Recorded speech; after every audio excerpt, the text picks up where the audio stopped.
বিরতির পর ফিরে এলাম আবারও আমাদের শিল্পীর কাছে, প্রিয় শিল্পীর কাছে, ফারহানা মিতা। চলুন আমরা তার গান উপভোগ করি। এই গানটি মূল শিল্পী আরতি মুখার্জি।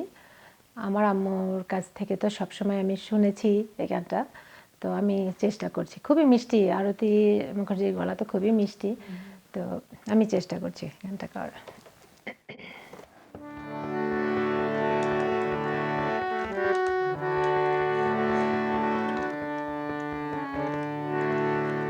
চিনেছি চিনেছি তোমারই মন, লুকিয়ে রেখো না তারে এখন। তুমি আমারই, আমি তোমারই মনের মতন। চিনেছি চিনেছি তোমারই মন, লুকিয়ে রেখো না তারে এখন। তুমি আমারই, আমি তোমারই মনের মতন।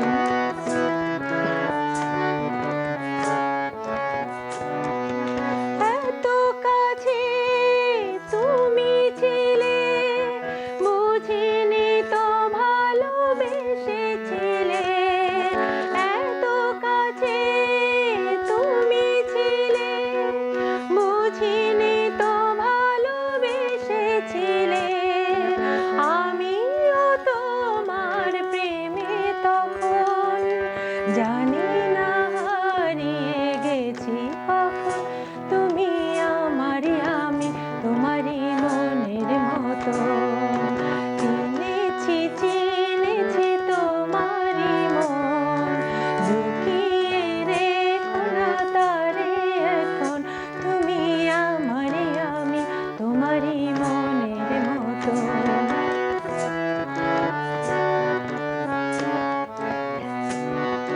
তোমার আলোয় তাই দু চোখ ভরে রাখি ধরে আপনারে। যদি হারাই মন অন্ধকারে, কত খেলা সারা বেলা, কিছু খেলা তার কিছু খেলা। কত খেলা সারা বেলা, কিছু রাখা তার কিছু খেলা। তারই মাঝে তুমি এলে যখন, তোমার হাতে দিলাম জীবন মরণ। তুমি আমারই, আমি তোমারই মনের মতো। চিনেছি চিনেছি তোমারই মন, লুকিয়ে রেখো না তারে এখন। তুমি আমারই, আমি তোমারই মনের মতন। তুমি আমারই, আমি তোমারই মনের মতন। ভীষণ মিষ্টি প্রেমের একটি গান। আচ্ছা, ছায়ানট থেকে শুরু করেছিলাম, ওখানে আরেকবার ফিরে যাই। ছায়ানটি তোমরা গাইতে যখন ঢাকায় বিশাল খোলা আকাশের নিচে বটতলায় মিষ্টি একটা বাতাস দিচ্ছে, আর এখানে যখন ছায়ানটি, এখানেও তুমি ছায়ানটে সংশ্লিষ্ট, এখানে একজন সদস্য, তুমি সবসময় এখানেও গান গাও আমি জানি। তো এখানে ছায়ানটে যখন বিশাল অডিটোরিয়ামে গান করো, তো কেমন একটা ফিল করো? সেই ফিলিংসটা আর এখনকার ফিলিংসটার মধ্যে কেমন লাগে তোমার? আসলে দুইটা অবস্থানের চিন্তা করায়, তুলনা করাই আসলে উচিত না। কারণ ওইটা বাংলাদেশের হ্যাঁ, বাঁধনহীন মানে ওখানে থেকেই আমাদের সব কিছু শুরু, এবং ওখানে তো মানে বন্ধনহীনভাবে সব কিছু করা যায়। এখানে যখন আমরা ছায়ানটে অনুষ্ঠান করি, আমাদের যে কত কষ্ট করে একটা অনুষ্ঠান দাঁড় করাতে হয়, সেটা যারা দর্শকরা আসেন তারা বুঝতেও পারবেন না। ৩-৪ মাস ধরে এটা রিহার্সেল চলে। এই মানে স্নো, তারপরে দূর দূরান্ত থেকে আসা, একটা রিহার্সেলের জায়গা পাওয়া যায় না। তারপরে মানে চাকরি, বাচ্চা, সংসার, এগুলি মানে অনেক কঠিন, অনেক কঠিন। তারপরেও শুধু ভালোবাসা থেকেই আসলে আমরা করার চেষ্টা করি এখানে। হ্যাঁ, কিন্তু দুইটা তখন তো ওই ধরনের কোনো মানে চাপই ছিল না, মানে মনের আনন্দে করেছি। এখনো মনের আনন্দেই করি, কিন্তু আসলে অনেক বেশি শারীরিক পরিশ্রম হয়ে যায়, সেই জন্য হয়তো আউটপুটটা একই রকম হয় না। তারপরও আমরা চেষ্টা করে যাচ্ছি। ভালো লাগে তাও। তো এখানে তুমি এই কাজ, তোমার চাকরি, পড়াশোনা অনেক কিছু করো, সকালে বাইরে যাও, কাজ করো, বাজার করো, এইসবের পাশাপাশি গানের চর্চাটা কিভাবে ঠিক রাখতে পারো? আসলে যে চর্চা যেটা বলতে যা বোঝা যায়, আসলে ওরকম সত্যি কথা, ওটা খুবই কঠিন চর্চা রাখাটা, মানে সম্পর্ক রাখাটা, মানে শুধু ভালোবাসা থেকেই মানে এটা জাস্ট ধরে রেখেছি বলা যায়। এটাকে ঠিক চর্চা বলা যায় কিনা আমি ঠিক জানি না। জাস্ট ভালোবাসা ছাড়া কোনো কিছুই কিন্তু আমরা পরিপূর্ণভাবে পেতে না, পারি না। অবশ্যই এটা তো অনেক অধ্যাবসায় মানে সাধনা দরকার, কিন্তু এখানে আসলে অনেক আমাদের সীমিত সুযোগ, সময়, সবচেয়ে যেটা সীমিত যেটা হলো সময়। এত কিছু করে সময় দেওয়া মানে খুবই কঠিন। তারপরেও আমরা টুকটাক চালিয়ে যাচ্ছি। তো ছোটবেলায় তুমি একটা বর্ণিল একটা আনন্দ ঘন পরিবেশে বড় হয়েছো। ভাই ভাই বোন সবাই ছিল সঙ্গীতের মধ্যে। তো তোমার ভাই বোনের বা তোমার প্রিয় কোনো ঘটনা আছে সেই সময়ের কোনো আরে মজার? আমার একটা খুব মজার ঘটনা আছে। তো ছোটকালে তো আমরা স্কুলে সবসময় কম্পিটিশন বা এই ধরনের অনুষ্ঠানে আমরা যোগ দিতাম। তো আমার তখন বয়স বোধহয় 5-6 হবে। তো আমরা মানে আমি একটা অনুষ্ঠানে কম্পিটিশনে করেছি, মানে অংশগ্রহণ করেছি। তো আমাকে গান করতে দেওয়া হয়েছে। আমি আর গান করেই যাচ্ছি, স্টেজ থেকে আর নামি না। আমার ধারণা ছিল আমি যত বেশিক্ষণ ধরে গান করব তত বেশি আমি ফার্স্ট হতে পারবো। হ্যাঁ, তো সেম গানই, কোনো থামাথামি নাই। মানে সামনে যারা বিচারকরা আছেন, দর্শক সবাই তো মানে অস্থির হয়ে যাচ্ছে যে কি শেষ করে না কেন। আমি আর শেষ করি না, মানে 3বারও, আমার মনে আছে এখনো, মনে হয় 3বারও মানে একই গান প্রথম থেকে শেষ পর্যন্ত করেই যাচ্ছি।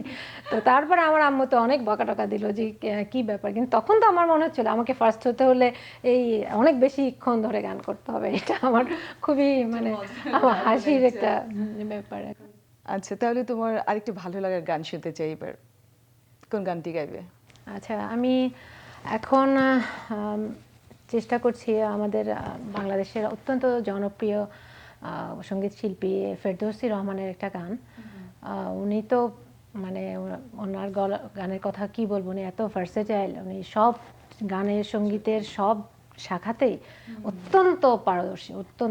তার গান করা তো মানে খুবই কঠিন ব্যাপার। তো আমি খুব একটা মিষ্টি একটা গান, গানটির সুর করেছিলেন সত্য সাহা। তো আমি চেষ্টা করছি। হ্যাঁ, অবশ্যই। দর্শক জীবন, তাহলে আমরা তার কণ্ঠে আরো একটি সুন্দর গান শুনে ফেলি।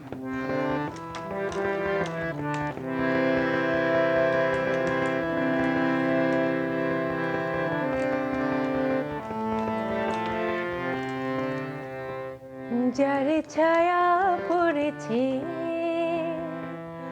মনের আয়নাতে, সে কি তুমি না, ওগো তুমি না? হৃদয়ে আমার সুরের আবেশ, হৃদয়ে আমার সুরের আবেশ ছড়িয়ে দিলে গো, সে কি তুমি না, ওগো তুমি না? যার ছায়া পড়েছে মনের আয়নাতে, সে কি তুমি না, ওগো তুমি না?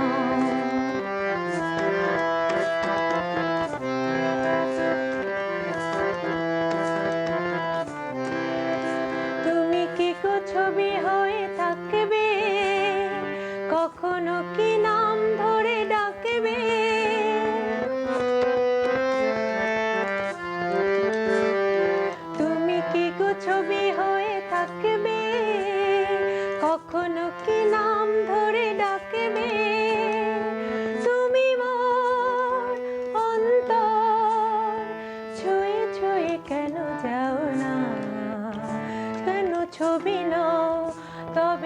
কথা কও হৃদয়ে আমার সুরের আবেশ, হৃদয়ে আমার সুরের আবেশ ছড়িয়ে দিলে গো, সে কি তুমি না, ওগো তুমি না।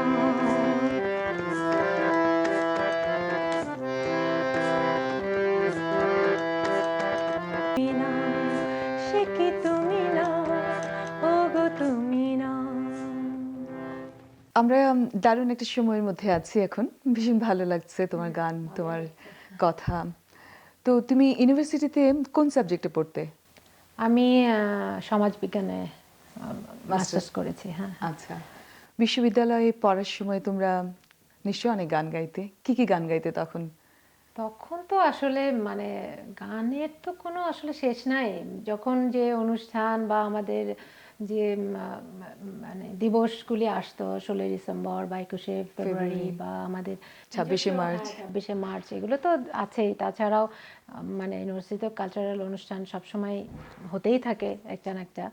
তো ওগুলোর মধ্যে তো ওই যে আমি আসলে আমার খুব মানে ভালো লাগে যেটা, যে মিষ্টি মিষ্টি যে প্রেমের আধুনিক গানগুলি, বা এটা এক ধরনের ভালো লাগে। আর কিছুটা আছে যে একটু বৈরাগ্য টাইপের গান, ওই ধরনেরও মানে একটু স্যাড যেটা মনে, ওই ধরনের গানও আমার অনেক আরাম লাগে। হ্যাঁ, বিষাদের গানও আমার ভালো লাগে। হ্যাঁ। তো বিশ্ববিদ্যালয়ে তোমার কি ভালো লাগার মানুষ ছিল নিশ্চয়ই, যার জন্য গান গাইতে? ভালো লাগার মানুষ না, বিশ্ববিদ্যালয়ে ঠিক না। আমি আসলে বিশ্ববিদ্যালয়ের কারোর প্রেমে পড়ি নাই কখনোই। বা আমার তোমার গানে তোমার প্রেমে ছায়ানট আমার প্রেমে পড়েছে কিনা আসলে মনে হয় পড়েছে, অস্বীকার করছি না। তো কিন্তু আসলে যেটা হয় যে ছায়ানটেও আমি মানে মানে মেলামেশা বা গান টান করার ব্যাপারে আমি জানি না, হয় না একটা কেমিস্ট্রি কাজ করতে হয় তো, প্রেমের সবচেয়ে বড় কথা। কিন্তু তার, হ্যাঁ, আমার গান শুনে হয়তো আমার যে প্রেম হয়েছিল এটার পিছনে গান অনেক বড় একটা ব্যাপার। আচ্ছা, কি বড় ব্যাপার, কি হয়েছিল? না মানে সেও গান করতো এবং আমার গান শুনে সে মানে একটা গানের আসরেই তার সাথে আমার পরিচয় হয়েছিল। তো তারপরেই আস্তে আস্তে যা হয়, ভালো পরিচয় পরিণয়ে পরিণত হলো, এটাই আর কি। তারপর দুজনে একসাথে গান গাইতে? হ্যাঁ, গাইতাম। কি কি গান গাইতে তখন? তখন তো আসলে এটা প্রিয় কোনো গান তখনকার দুজনের একসাথে গাওয়া কোনো প্রিয় গান মনে পড়ছে? দুজনে একসাথে করতে গেলে তো আরেকজনকে লাগবে, বরং আমি যেটা তাকে নিয়ে যে গান গাইতে, হ্যাঁ, ওই ধরনের একটা আমি গান শোনাও। তো দর্শক, আসলে আমি এখন গান করতে চাচ্ছি যে ভারতীয় শিল্পীদের মধ্যে যারা মানে বাঙালি শিল্পী, যারা বাংলা গানকে সমৃদ্ধ করেছেন, তাদের মধ্যে হৈমন্তী শুক্লা, ওনার গান খুবই ভালো লাগে। তো তার একটা গান আমি গাওয়ার চেষ্টা করছি। গানটির কথা লিখেছেন গৌরী প্রসন্ন মজুমদার এবং সুর হেমন্ত মুখার্জি।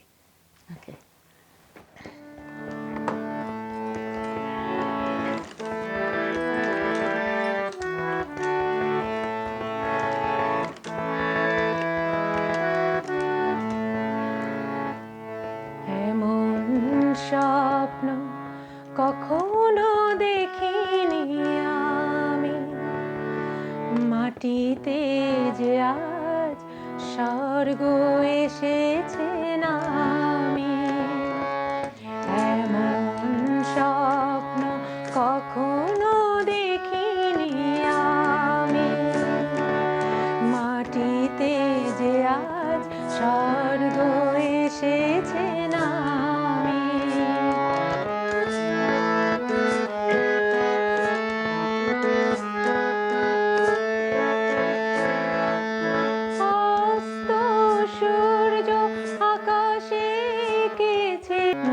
কখনো দেখিনি আমি। ভীষণ উপভোগ করছি তোমার গানগুলি। আসলে এই গানগুলি অনেক দিন পরে শুনছি, ভালো লাগছে না? হ্যাঁ, আসলে এই গানগুলি শুনে শুনে তো আমাদের বড় হয় আসলে, এটাই। তোমার তোমার কাছে কি মনে হয় একটা গান শিল্পীর জন্য কি কি গুণ থাকা প্রয়োজন একটা শিল্পীর মাঝে? শিল্পীর মাঝে আমি আসলে বলবো না, শিল্পী একটা মানুষের মাঝেই যে মানে গুণগুলি থাকা উচিত। প্রথমেই স্বার্থহীনতা, মানে কারোর প্রতি কোনো ঈর্ষার যে জিনিসটা, এই জিনিসটা আসলে যে কোনো সুন্দর জিনিসকে নষ্ট করে দেয়। যেমন একজন গান গাইলেও আরেকজন, তুমি তোমার বন্ধুকেও তুমি, সেও গান গায়, সুন্দর গান গায়, তাকেও তুমি ঈর্ষা না করে থাকতে পারো। হ্যাঁ হ্যাঁ, সেটাই। মানে আমার আমার যদি গান আমার সম্পদ না, তা আমার কোনো কিছু কিন্তু কেউ কেড়ে নিতে পারবে না। বা একজন যদি আমার থেকে অনেক বেশি ভালো গান করে, তার মানে এই না যে আমি যদি তাকে ঈর্ষা করি, তার গান তো কমে যাচ্ছে না, আমি কোনোভাবেই তাকে মানে নিয়ন্ত্রণ করতে পারবো না। সেই জন্য আসলে যার যেটা আছে সেটা নিয়ে এগিয়ে চলা উচিত, এবং ঈর্ষা একদমই আমার মনে হয় সবচেয়ে বড় জিনিস, এটা ত্যাগ করা উচিত। এখানেই মহত্বের পরিচয়টা। তখনই কিন্তু তুমি আরো সুন্দর গাইতে পারবে, যখন তুমি তার কাছ থেকে ভালো জিনিসটা নিতে দরকার পারছো। হলে আমি তার কাছ থেকে আরো বেশি মানে কিছু যদি আমার না জানা থাকে, আমি তার কাছ থেকে সেটা আরো জেনে নিলাম, এটাতে তো আরো বেশি মানে দেয়া নেওয়া হয় না, মানে ঈর্ষা করলে তো দূরত্ব বেড়ে যায়, মানে মানে কাছাকাছি আসা যায় না। তো তো তোমার অনেক বন্ধুরাও গান গায় তোমার পাশাপাশি, তো এই দিকে আমি আসলে অনেক আসলে আমি বলবো ভাগ্য আমার অনেক ভালো, যে আমার পাশাপাশি মানে মোটামুটি অনেক ভালো ভালো শিল্পীরা আছে, গান করে। এবং এই জন্য যখন আমরা আড্ডা দেই, তখন মানে আড্ডা থেকে গানটাই মনে হয় অনেক সময় বেশি হয়ে যায়। গান আর অনুপ্রেরণাটাও পাওয়া যায় তখন, মজা লাগে তখন আসলে আড্ডা দিতে। বেশিরভাগ আড্ডায় যদি গান আসে, কবিতা আড্ডাটা আসে, এটা একঘেয়ে লাগে না তখন। একটা আর অনেক সবাই তো অন্যরকম। বিভিন্ন ধরনের গান করে, কাজে সময় যে কোথা দিয়ে কেটে যায় আসলে এটাই। আচ্ছা, তো তোমার জন্মস্থান কোথায়? আমার জন্মস্থান কুষ্টিয়াতে। কুষ্টিয়া তো লালনের দেশ, তুমি জানো নিশ্চয়ই। হ্যাঁ। তো লালনের তুমি নিশ্চয়ই অনেক গান পছন্দ করো। লালন, কুষ্টিয়ার আকাশে বাতাসে লালন ভেসে বেড়ায়, আমাদের দেশের কথা বলে। আমাদের কুষ্টিয়া আসলে খুব ছোট্ট একটা শহর ঠিকই, কিন্তু ওখানে সাংস্কৃতিক দিক দিয়ে মানে অসম্ভব সমৃদ্ধ। মানে নর্মালি যেটা বলা হয় যে পড়াশোনার পাশাপাশি মানে গান শেখা, আমি যে একটা বড় শিল্পী হতে হবে এরকম কোনো কারণ না, কিন্তু গানটা তোমাকে শিখতেই হবে, বা সঙ্গীতের যে কোনো একটা মানে দিকে তোমাকে কিছু যেতেই হবে। এটা মানে একটা নর্মাল একটা, এটার জন্য যে আলাদা কোনো পরিবেশ সৃষ্টি করতে হয় এটা কিছু না, সবাই কিন্তু ওখানে মোটামুটি গান বাজনা করে। এবং মেয়েরা, সবচেয়ে বড় কথা, কুষ্টিয়ার মেয়েরা অনেক স্বাবলম্বী সবাই। হ্যাঁ, মানে গান বাজনা তো শিখেই, এবং সবাই শুধু তোমাকে দেখেই বোঝা যাচ্ছে তারা না সেটাও না, মানে সবাই চাকরি বাকরি করে, এবং সবাই মানে শুধু ঘরে থাকা না, মানে বাইরেও যেন মানে পা রাখতে পারে, সেভাবেই তারা মানে ওইভাবেই তারা তৈরি করে এবং বেড়ে ওঠে। এটাই স্বাভাবিক ওখানকার জীবনে। আচ্ছা, তোমার ছোটবেলাটা কি কুষ্টিয়াতেই কেটেছে? আমার ছোটবেলা একদম ছোটবেলায়, তোমার কুষ্টিয়াতে জন্ম কুষ্টিয়াতে।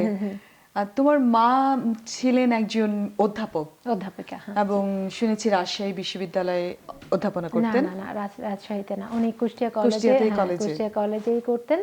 তারপরে ঢাকায় আসার পরে বিভিন্ন সঙ্গীত কলেজে, তারপরে ইডেন কলেজে, বশিরউদ্দিন কলেজ মানে অধ্যাপনা করেছেন। আর বেতারে উনি অনেক গান গেয়েছেন, জনপ্রিয় গান। হ্যাঁ, উনি ওনার গলা খুবই ভালো, এবং উনি বলবো যে আল্লাহ প্রদত্ত গলা ওনার, মানে চর্চা না করলেও ওনার খুবই সুন্দর। আমরা আসলে ওনার যোগ্য সন্তান না আসলে, এটা বলা যায়। অবশ্যই তোমরা তার যোগ্য সন্তান, যোগ্য ভাই, যোগ্য বোন, তেমনই আছে।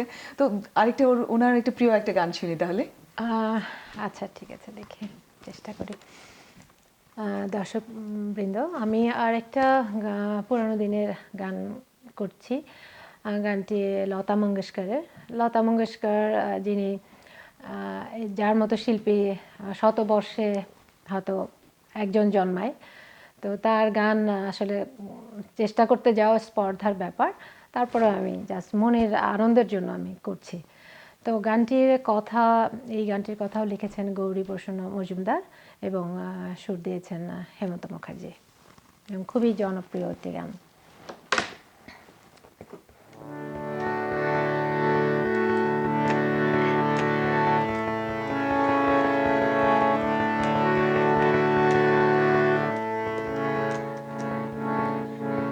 প্রেম একেবারে এসেছিল নীরবে,